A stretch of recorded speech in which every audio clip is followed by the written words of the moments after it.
In this section, I want to give you a taste of what life in France actually is. Not the Amélie Poulain flavor, no.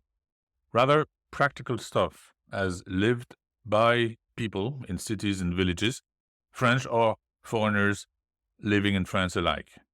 I know it's a tall order, so let's dive in. It all starts with French rhythms, opening hours, working hours, weekends, holidays, and a few words about the famous French strikes. Next level are the core stuff. Living arrangements, house, apartment, buy or rent, transportation, car, buses, metro, bikes, and shopping, because buying stuff is probably the first thing you'll do. Then, the mundane stuff. Banking and means of payment, because you need to pay for all the above, right? Utilities, including broadband, and some cost of living information. Plus, other important stuff such as healthcare, entertainment, social life, mingling with the neighbours, joining a non-profit, and life if you're handicapped. The idea for this section is to provide you with pointers in all one place. The French don't lead a quieter, more peaceful life than the Brits or the Americans, just a different one. As you've heard, the French tend to try for a good balance between work and leisure, but that's not the case for everybody. Some people can't afford it and need to have more than one job. Others don't want it. They just want work more, which is particularly true for the growing number of entrepreneurs who want to be in control of their lifestyle. Having said that, generally, yes, the French rhythm of life is more relaxed, if not more peaceful, than that of the Brits and the Americans. The work week in France is Monday to Fridays with 35 hours worked. That's 7 hours a day. Well, again, that's just an average, because there are huge differences between people on a salary and the self-employed. Among the people with a salary, lots enjoy les RTT, which stands for Réduction du temps de travail, and means that people who don't clock on the job can turn their overtime into off days. The more RTTs, the more off days. And if you know how to pick your RTT days wisely, particularly in the spring, when there are lots of public holidays, you can carve out little nice pseudo holidays, possibly up to a solid 2 week, with 2 weekends, one before, one after. Okay, it's not a common occurrence really, but it does happen, justifying some of the cliches. There is a strong tendency for French workers to want more flexibility in their work weeks. And the 4-day week is a hot topic these days. Some people would be happy to cram 35 hours of work into 4 days so as to enjoy the rest of the week off. It's starting to happen in the private sector, and recently the government announced they would test the idea in the public sector as well. About the holidays, well, not the public holidays, les jours fériés, you need to know that whether you work full-time or part-time, you accumulate 2.5 working days off per month of actual work for the same employer. This adds up to 30 working days, 5 weeks, for a full year of work. To take advantage of that, 42% of French people go on holidays in August, 24 in September, and 19 in July. About les jours fériés, there are 8 of them. The usual Christmas Day, New Year's Day, and Bastille Day on the 14th of July, and then 4 in the spring and another one in the middle of August. 6 out of 8 have religious, Catholics, that is, origins, but most people don't care much or even know about them. Weekends are pretty important 2 full-day affairs, especially when combined with RTTs, as we've seen. But just like everywhere else, a large number of people in France actually work on weekends. A few words about striking in France. It's true that in 2020 and 2021, France had among the highest number of days lost due to strikes, 79, of any European country. The right to strike in France is guaranteed by the Constitution, and it's become some sort of a tradition, especially among civil servants. Protests have long been a symbol of social victory verging on national unity, but no longer. And the whole thing is proving less and less effective. The recent strikes against the pension reforms yielded exactly 0 results for the strikers, just like the previous major strikes a few years back. And there is the fact that many, abroad and in France as well, don't even know, is that the striking workers often forego their entire income when they protest. There are usually massive gaps between what's happening on the ground during strikes and their impacts, and how it's portrayed, thanks to 24-hour TV channels and journalists who don't spend enough time understanding the complexities of the issues. And also, maybe it's because when the French public sector, which accounts for a majority of the strikes, stops work, their protests tend to be very noticeable. Just think of it. If workers at your local cardboard box factory are on strike, it's unlikely to disrupt your life. But if the railway workers are on strike, then you may not be able to get to work or the airport or the beach. From abroad, striking seems to be the new baguette when working French stereotypes. But a comparison with the situation in the UK helps to put things in perspective. Let's see. In 2023, 4 million working days were lost to strikes in the UK, compared to an average of 500,000 per year during the 2010s. That's more than at any point since 1989. Traditionally, French parents tell their children to try and buy their first home quickly. But that's changing. In France, a majority, 58%, own their dwellings, with a third of that, 20% of the population, making mortgage payments. They obviously think it makes more sense to reimburse the bank and eventually own the property than to pay rent. But that's only true over the mid to long term, about 15 years. And with interest rates around 5%, that period gets even lengthier. And property prices are no longer going up and up and up, and first-time buyers are still often priced out of the market.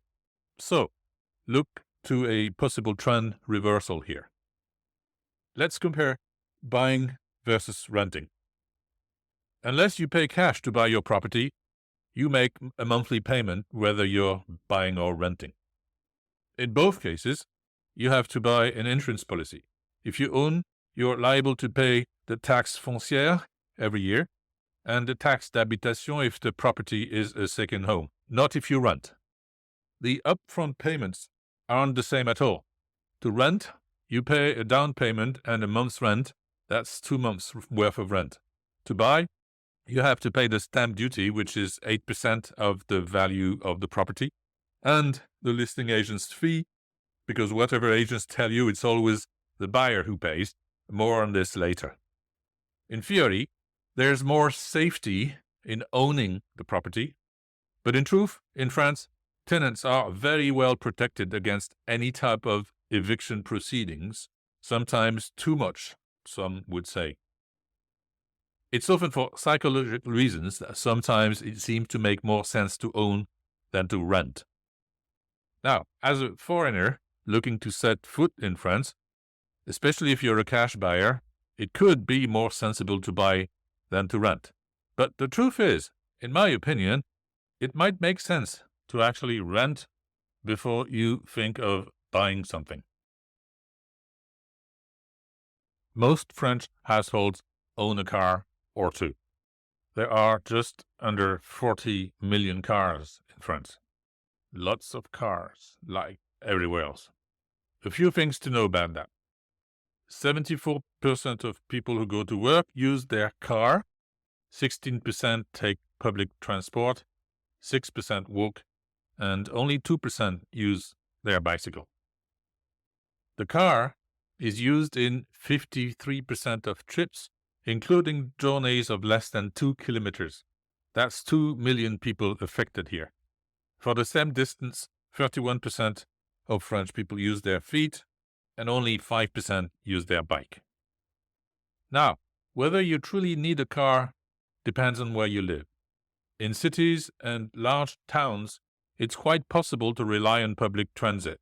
Buses, tramways, metros in Paris, Lyon, Marseille, Toulouse, and Rennes, along with more and more bike lanes and itineraries. But unfortunately, public transportation in more rural areas can be patchy. Local buses filling the gaps the rail network doesn't reach, but France buses are rarely as reliable or frequent as trains. In small towns or cities, but not in villages, some people can actually do without a car at all, because they find everything they need on foot, and they can have whatever else delivered. That's because pretty much all of France is now covered with efficient and relatively affordable delivery services. At the end of 2023, there were about 900,000 electric vehicles in France. The same year, 18% of new cars on the road were electric. That's a solid trend, pretty much like everywhere else. But that's still 98% of vehicles which are conventional. A long way to go. But now it's easy to buy an EV in France, and very often subsidized. After you've made your move, whether for good or for just a few months or weeks, one of the first things you need to do is buy some furniture and stock up your kitchen with grocery items. I personally remember my shock during my first trip to the supermarket when I moved to Connecticut years ago. It all looked the same, all right, but in truth it was so different that I had to rebuild all my points of reference. Generally speaking, the French remain pretty conservative when it comes to shopping hours. Here are some guidelines. On weekdays, shops will typically open around 8 a.m. and close around 8 p.m. In large towns and cities, there's often a corner store nearby, an épicier du coin, kind of like the Korean store in the US, and those guys tend to stay open until around midnight or way later in places like Marseille. In small towns and villages, shops will very often close for lunch, usually 2 hours between noon and 2 p.m. Shops, including most supermarkets, don't typically open on Sunday, apart from in touristic areas and during the summer season. And beware, in rural areas, some stores will remain closed on Monday too. But if you're in town, there could be the corner store not far, even on Sundays. At any rate, make sure to check ahead to avoid finding a closed door.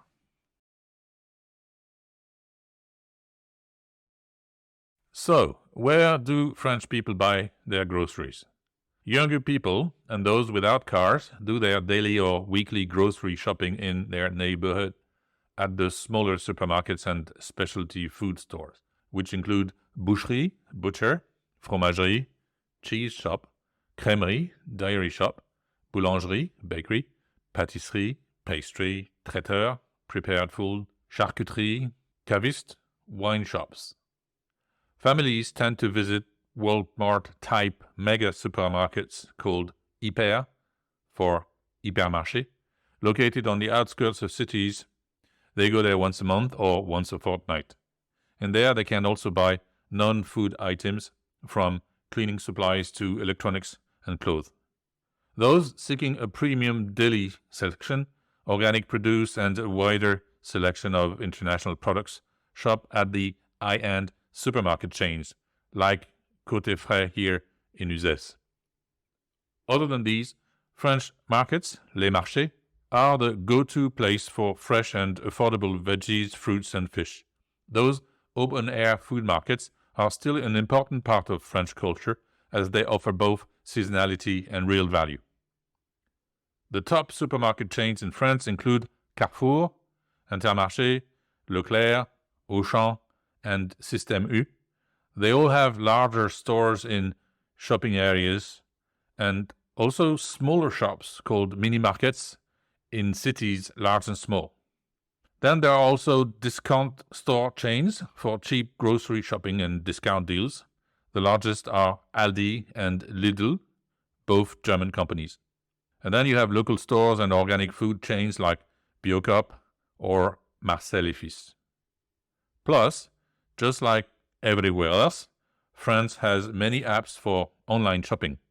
You can directly order groceries online from supermarket chains like Carrefour or use the Uber Eats app to receive them within minutes or hours or days, depending on where you live. Obviously, you can buy pretty much everything in France. Here is an overview of your options. Household shopping.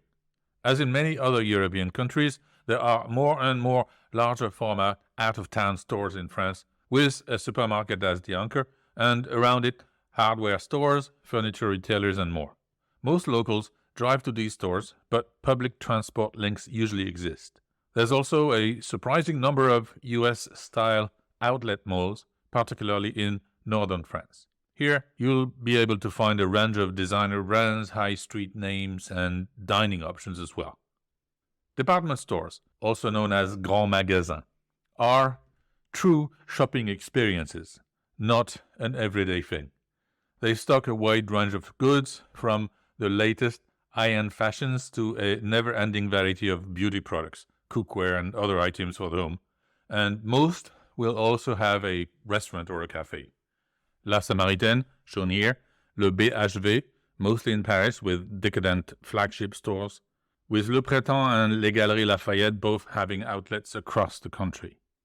Clothes and accessories. Well, it's easy to find the well-known global fashion retailers, including H&M, Zara, Mango, and many more, and some local French chains and boutique fashion retailers, both in large cities and smaller rural towns. Sports and leisure. The biggest sporting goods chains in the country are Decathlon and Go Sport. Well, you'll find a range of leisure wear, sports equipment, and footwear, mostly in out-of-town retail parks, unless you're in Paris. There are very few local independent retailers left. There are lots of DIY stores, magasins de bricolage, to choose from, with most stores located in the same large out-of-town outlets. The three biggest nationwide hardware chains are Monsieur Bricolage, Bricomarché, and Weldom. Furnishing. IKEA has over 30 stores in France, and there are other big-name furniture stores including But or Maison du Monde. However, for that truly French feel, you will need to visit your local antique shop and flea market. And finally, e-commerce. From Amazon and lots of others, pretty much everything you want will be available in France with different brand names. Delivery options are plentiful. You just need to make sure you provide the right address to the driver. To finish up this section on shopping, here are a few interesting facts about spending your money in stores in France. Grocery bags. They are reusable, aren't free, cost about 10 euro cents. The idea is to nudge you to bring your own bag. Talking about bags, you should bag your own grocery at the checkout because the cashier won't do it for you. French grocery stores don't sell giant-sized products, unlike Walmart in the US, and people don't buy in bulk yet. So, they visit grocery stores more often than in other countries. This is because fresh ingredients are a must in French cuisine, maybe. Or maybe it's because French households have smaller refrigerators. You won't find medicine or tobacco products in grocery stores. You have to go to the pharmacy for the over-the-counter medication and else, and to the tobacco shops, les tabacs, for cigarettes. Buy cheese, bread, or meat in special stores for quality and taste, but do not touch the product in those stores. Let the owner help you. Be aware that notes over 100 euros are not accepted in high street stores or supermarkets. Buying a fresh baguette is pretty much a daily ritual for many, and there are boulangeries, well, pretty much everywhere. The average French supermarket carries a very large selection of cheeses compared to many other countries. As a matter of fact, it's not uncommon to find over 1 to 200 types of cheese in a typical store. France has two official sales seasons, known as les soldes, in January, February, and later in June, July, offering significant discounts on various products. A great time for bargain hunters, I guess. When making purchases over a certain amount, non-European Union residents can get a refund on the VAT at the airport upon departure. Useful to know. The French banking system is highly regionalized, with a few big French names, but none as dominant as in the UK with the Big Four, and also branches of international banks, as well as internet and mobile banks. The high street retail banks have branches all across the country. They are BNP Paribas, Crédit Agricole, Société Générale, ou Crédit Mutuel. In addition to 266 banks, there are over 300 other credit institutions, including mutual banks and municipal credit banks. Banks normally open around 8:30 or 9 in the morning and close around 5 or 5:30 in the evening, often shutting down for an hour for lunch. Many banks open on Saturday until noon. Services and fees tend to vary from region to region. The bigger banks in major cities are more tailored towards international clients and may have English-speaking staff. Despite the fact that digital banking is on the rise, physical banking in France remains popular, and there are still just over 54 bank branches per 100,000 inhabitants, although that number is falling. In 2019, bank business was conducted only 45% of the time in branches, 17% on bank sites, and 10% on bank apps. Cash machines and ATMs in France are really easily available, usually outside banks, on high streets, and at airports. If you have a major card, such as Visa or MasterCard, you won't struggle to find a machine. Availability, however, is scarcer in rural areas. Foreign bank cards are accepted, and most machines won't have a daily withdrawal limit, but your own bank may impose one. You can find your nearest ATM locator for Visa, MasterCard, and American Express online. Oh, and I could not tell you this. Here comes Napoleon again. He's the one who set up the country's central bank called La Banque de France in 1800. Banking services in France vary across different providers, but generally you can find what you need just like everywhere else. A few things to know about banking in France. Current accounts don't pay interest. You need to open a special account for that. Mortgages in France are pretty much always based on the borrower's credit rating and income, and very rarely on the value of homes. Life insurance is very big in France because it garners valuable tax deductions and/or incentives. Online and mobile banking are growing quickly. The main national and international banks now offer internet banking options to make it easier for customers to manage their finances remotely. With most French banks, you can open an account in person at a local branch or online via the bank website.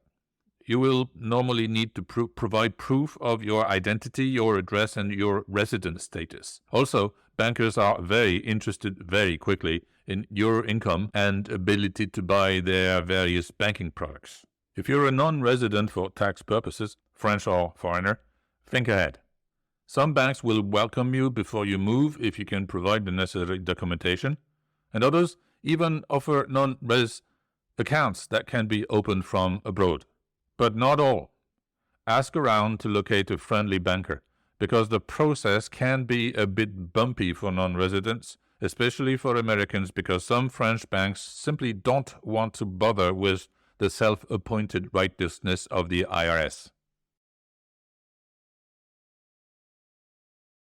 Here's now an overview of banking facts you need to know.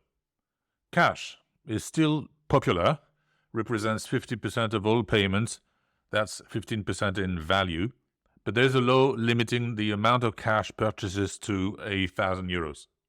Checks are still fairly common, and banks still issue checkbooks free of charge. Despite this, check payments are declining in popularity. La carte bancaire, CB, is the most commonly used debit card. It's an interbank card used by over 94% of the population. Payments are made using chip and PIN technology, and smaller payments under 50 euros can be made through contactless systems. Credit cards are not as popular in France as debit cards. However, Visa, MasterCard, and American Express credit cards are commonly used for larger and online payments. Direct debits and standing orders are commonly used to pay the rent and utility bills, easy to set up and cancel at any time.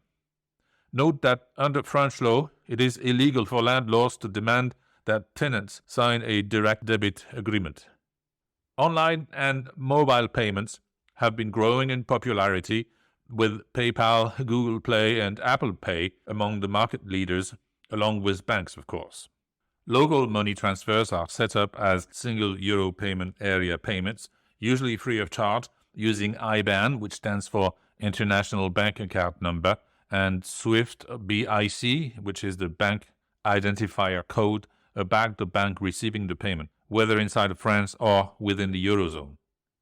International money transfers are more expensive than Eurozone transfers and a bit more complicated to set up. The usual cheaper alternatives are available in France too, like Western Union, Wise, or Revolut, a non-bank bank. As for banking fees in France, well, there's lots of competition and varying fees, so do your homework to get the best deal for you. Utilities are not the most sexy subject, but like banking, you need to get organized. So here are the few things you need to know. You actually need to open an account in your name for all of your utility services: electricity, gas, internet, water, etc. You need to have some info ready when you call them: your personal contact information, full address, including apartment number, floor, point of delivery if you have it, name of the previous occupant, that's important, and your French bank account number, because suppliers like to get paid. Utility bills usually come every 2 months, and direct or automated payment is most common. Energy consumption is usually estimated based on previous bills, with gas or electricity meter reader coming once or twice a year to verify the consumption, and increasingly linky systems that allow remote verification. Electricity is deregulated. Physical power distribution is managed by Enedis, formerly part of EDF, Électricité de France, and EDF is the historic electricity supplier and remains the largest actor on the market to this day, but alternative suppliers offer lower rates. Gas is deregulated too, and it's the same sort of setup as with EDF. The network is still run by Gaz de France, and you can buy your gas from GDF or from an alternative, usually cheaper supplier. But homes in rural areas are not connected to natural gas lines and are set up with propane gas tanks instead, which can be rented for a monthly charge along with the supply. Bottled gas is more expensive than being connected to the gas mains, but it's not like you have a choice, is it?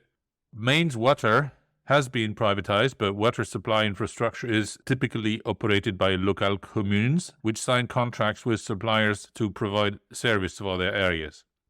Sewage, here again with the urban-rural divide. While homes in urban areas are all connected to the main sewage systems, some or most rural homes may not, and they use individual sewage systems instead. Rubbish collection. They're run by mairie or communauté de communes.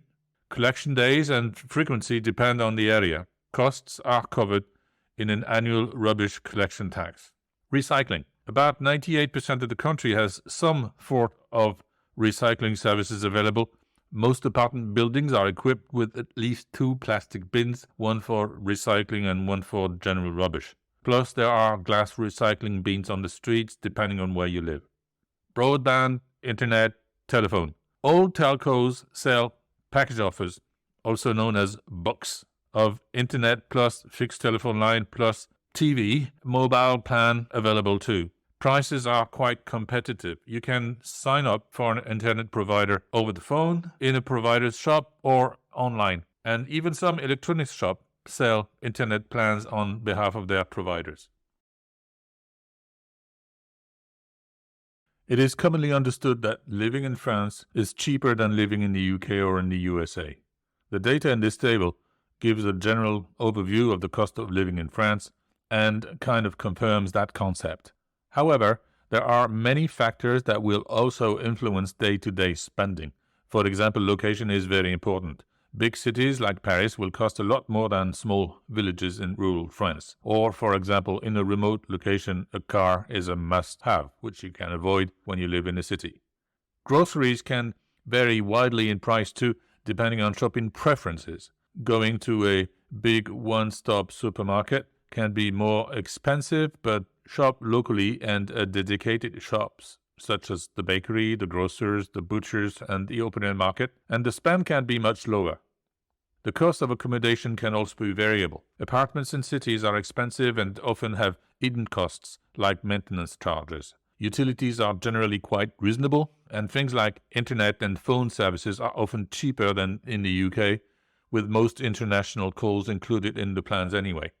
Rental costs are fairly comparable in the UK, but property purchase prices do offer some real bargains, but not in Paris or on the Riviera, of course.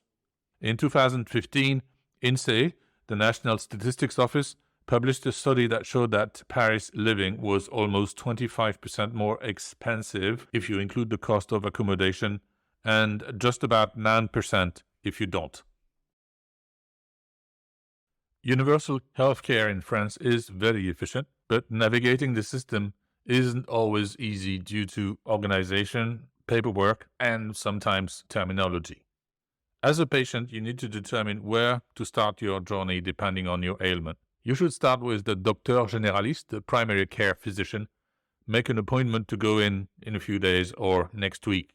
If it's an emergency, you can call a specialized care service or make your way to the local hospital. If you have a long-term illness, like say cancer, you will be in the care of a team of specialist doctors. The system is based on the freedom of choice of the patient and the resident. Each patient is free to choose his primary care physician or a specialist with direct access, his health facility in both the public or private sectors. In other words, you're free to choose your doctor. However, the doctor you've chosen must give you permission to take on this role, and if they're overwhelmed, too busy with too many customers, sometimes they won't. However, the time it takes to access healthcare is generally satisfactory. For 95% of the population, local care is less than 15 minutes away, and private medical specialists and the most common medical equipment can be reached on average within 20 minutes by road. As far as hospital care is concerned, 95% of the French population can access it in less than 45 minutes or 3/4 in less than 25 minutes. There are 214,200 practicing doctors in France in 2021, including just over 94 general practitioners and 120,000 specialists. Traditionally, most doctors in France run their own small practices alone or with one or two other colleagues. However, local medical centers, centres médicaux, where multiple doctors are on staff, are becoming more common, often subsidized by local authorities. House calls are rare. As an alternative, you can also register with an online doctor on platforms that let you speak to a fully accredited medical professional through video consultation. Both residents and non-residents can see a doctor in France, with the only difference being out-of-pocket costs. A routine consultation costs between 25 and 55 euros, depending on the specialty of the doctor and treatment. The state covers 75% of this cost for French residents, but not for tourists or visitors. Now, the truth is, there are still inequalities in access to healthcare in France because in rural areas, doctors are far away, and increasingly so. The situation has been worsening since COVID, but things are only slowly improving, primarily depending on where you live. According to the OECD and a common perception, the French are the champions of free time. That's the time available outside of work. But on closer inspection, because we sleep more and spend more time at the table than our European neighbours, our actual leisure time, playing sports, seeing friends, watching TV, is not the highest in the developed world. It's in Norway and Finland that the relaxation time part of the available time is most present. If you want to know, Germans are particularly sporty, Hungarians watch the most TV, and the Irish spend the most time with friends. So the French spend 10 hours a week doing leisurely things. That's a lot. But this average hides large disparities depending on whether you're active, a parent, young, or retired. Recent studies find that the French people are spending more and more of their free time on screens, computer and or internet, 69%, TV, 64%, especially the young people, with a report showing that 15 to 24-year-olds spend 40% of their leisure time on social networking and video games. Then comes spending time with friends and family, 55%, music, 44%, cultural things, 44%, sports, 32%, and gastronomy, 31%. Talking about cooking, according to a study, 1 in 10 French people took part in a cooking class in 2017. That's about 6.5 million people. So, well, I guess the cliché about the importance of food in France is true after all. 24% of young people between the ages of 18 and 25 often play or occasionally play a musical instrument, while 77% just don't. Indulging is the number one criterion in the choice of activities, far ahead of budget constraints. When asked, people say that their main criteria are well-being, 61%, price, 44%, and proximity, 26%. 49% of the French people believe that reading is the cultural activity they could do without the least. However, they are more likely to cite music, 60%, as an essential part of their lives. The French spend 17 minutes a day on sports.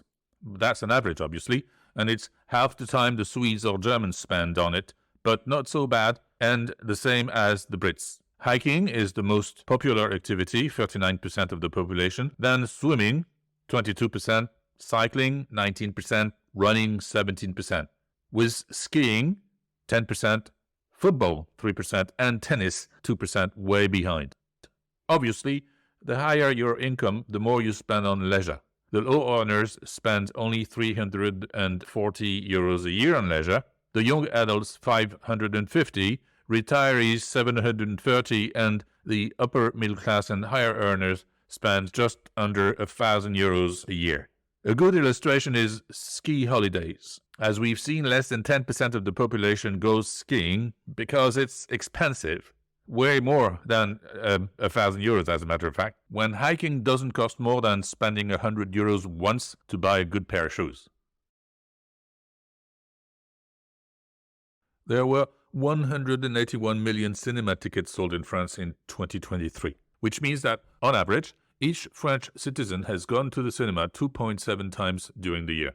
So yes, in France, cinema is taken seriously. It's traditionally considered an art form rather than merely entertainment or an industrial product. Also, 43% of the films watched in France are French. In that spirit, and in the name of cultural exception, the French state has long supported homegrown cinema as both art and business. The film industry benefits from huge subsidies, 700 million euros in 2023, largely generated by a tax on ticket sales, while broadcasters are committed to investing in French movie productions. All this makes it possible for a very wide range of films to get made. A record 282 films were given the green light in 2022, and not only those with obvious box office potential. Unlike in the US, the French cinema market is not completely dominated by large chains. You have a variety of theaters that range from small and local to large mainstream chains such as UGC. And about etiquette, it is not common for French moviegoers to eat and drink excessively during movies. I guess the sound of chomping, slurping, and rumbling bags is seen as a sign of disrespect for other moviegoers. And there is the theater. 19% of the population report going to the theatre once a year. In 2022, live shows in France attracted 53 million spectators, over 200,000 performances, and generated a ticket revenue of 1.7 billion euros. So, not as popular as the cinema, but popular nonetheless.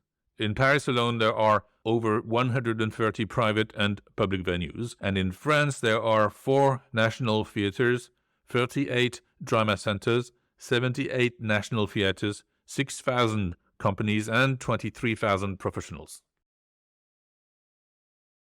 How much of the local life you can enjoy in France is, once again, heavily influenced by where you live. In rural France, in villages and small towns, it's actually pretty difficult to not know your neighbors, because you quickly bump into them, unless, that is, you clearly choose to live like a recluse and avoid people. Nothing says you have to engage with them all and befriend your entire neighborhood, but after a while you do end up mingling with them and participating in some local activities. Whereas in cities and in suburbia, in France like elsewhere, you can easily live 10 years in an apartment building without knowing more of your next-door neighbor than her name. Most people in France belong to a non-profit club or charity, une association, une asso for short. La vie associative, the association sector, is seen as a vital part of French society. Joining an asso can be a good way to integrate, and donations to a non-profit attract tax relief, so that's always good. Many French associations recruit new members at an annual Forum des Associations, usually held around the start of autumn à la rentrée. Also, in small towns each year, there's often a Welcome the Newcomers party hosted by an association, usually with the help of la mairie. In its most basic form, an association is simply a group of people sharing a common interest and not looking to make money. But all in all, associations in France are pretty serious business, from very small to very large. It's estimated that there are 1.5 million active associations in France, with over 22 million members and a collective budget of 113 billion euros. Well, that's about 3.3% of GDP and representing 1.8 million jobs. Also, note an interesting phenomenon. Every year in France, a rather special fiesta is celebrated at the end of spring. It's called La Fête des Voisins, which means Neighbours' Day, more or less. On Neighbours' Day, people who live in the same apartment building or street or neighborhood come together to get acquainted and have a chat. The festival was established in 1999 and is now celebrated by millions of neighbors. In France, more than 8 million people usually mark the day each year.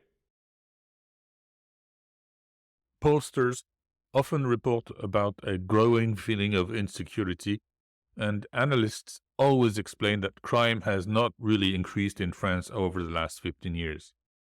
This state of mind is obviously a direct consequence of the terrorist attacks and urban riots, which the media have spent so much time reporting. This is an ongoing problem, yes, but the attacks are few and far between. But since there are terror attacks, and since the media is never guilty of neglecting them, they can terrify citizens and visitors alike, who are more influenced by what they see on TV than by statistical occurrences. The number of break-ins and theft without violence is steady since 2008, just like the number of homicides. The number of armed robberies is actually falling. Sexual violence is clearly on the rise, possibly due to the fact that they are now being reported much more often. Let's take Marseille as a focus point. In 2022, it was being described as the second most dangerous city in Europe, with 32 people shot dead for a population of 860,000. The same year, there were 95 homicides reported in Manchester in the UK, home to about 550,000 people, and 322 in Baltimore in the US, home to about 580,000 people. Do your math. France is indeed much safer than the US. The number of homicides per 100,000 inhabitants is 5.2 in the US, 0.6 in France, and 0.3 in the UK. Even the automobile fatality rate in France is about half of that of the US. The life expectancy in France is about 2 years higher than in the US, maybe thanks to the universal healthcare. While France is not as safe as, say, Singapore, where the risk of physical harm is essentially zero. Statistically, the most dangerous locations in France are places that are rarely visited by most French or tourists. Generally, the impoverished district near the major cities with poor schools, limited shopping and public services, and high unemployment rates. Just like about race, meaningful statistics about disabled people in France are hard to come by. The government says that in 2019, the total number of disabled people is, depending on the criteria or intersection of criteria used, between 3 and 10 million people aged 15 and over and living outside institutions. Furthermore, at the end of 2018, over 140,000 people were living in establishments for disabled children or adults. Back in 2005, France passed landmark legislation codifying accessibility procedures for all public buildings and places open to the public. Almost 2 decades later, less than 20% of public buildings are actually accessible to people with disabilities. At the same time, facilities for travelers in France have been mostly adapted. Nearly all modern hotels provide some accessible rooms, high-speed trains and a number of local trains and buses are wheelchair accessible.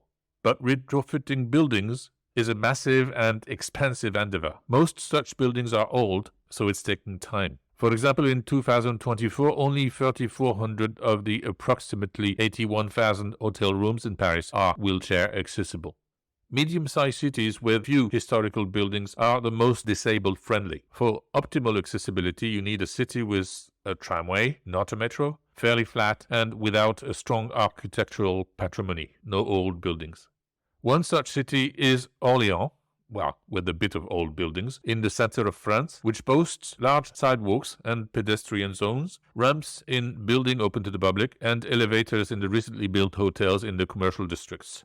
Another such city is Grenoble, which is in 2020 voted the most accessible city in France for people with reduced mobility. The city has 100% accessible trams, 100% of their buses, and 90% of the bus stops are wheelchair accessible too. There are also Nantes, Lyon, and Bordeaux, even though the center of Bordeaux is like a museum of 18th century living.